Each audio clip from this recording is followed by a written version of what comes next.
Hello guys! Welcome back sa aking channel at nandito tayo ngayon para ipakita ko sa inyo ang aking bagong mountain bike. Ito ay ang Trinx M100 27.5 hydraulic disc brake mountain bike. Okay, so nag-guess nyo ba yun? Okay, so ang price nito guys is nabili ko ng 10,500.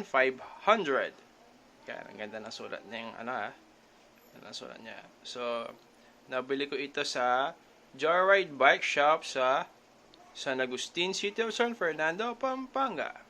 Okay, so nung nabili ko itong bike na to guys, is wala pa siyang tapalodo. So, yung tapalodo is 200 pesos. So, bale, lahat ng nagastos ko is 10,700. So, ayan. So, ipapakita ko na sa inyo ang aking bagong bike. Okay, so let's go! So, pahabol nga pala, kung hindi ka pa nakasubscribe sa aking channel, mag-subscribe ka na!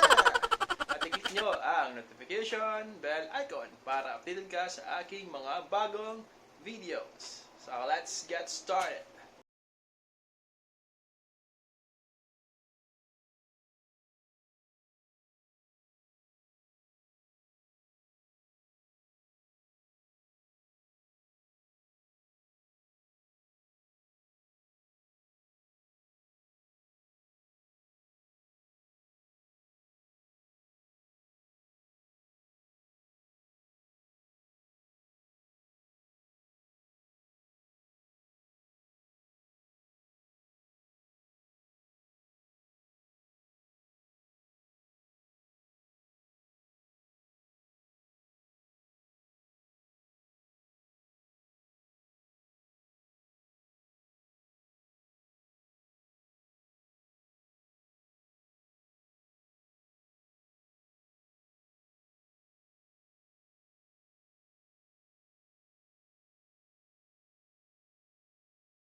Na lang ang ating videos for today. So, pasensya na kayo kung wala siyang explanation. Dahil wala akong masyadong alam sa mga mountain bike. So, importante is na pakita ko sa inyo yung mga parts Okay, at yung itsura ng bike. Kung nagustuhan niyo ang video nito, don't forget to subscribe to my channel and hit the like button. So, until the next vlog, thank you so much.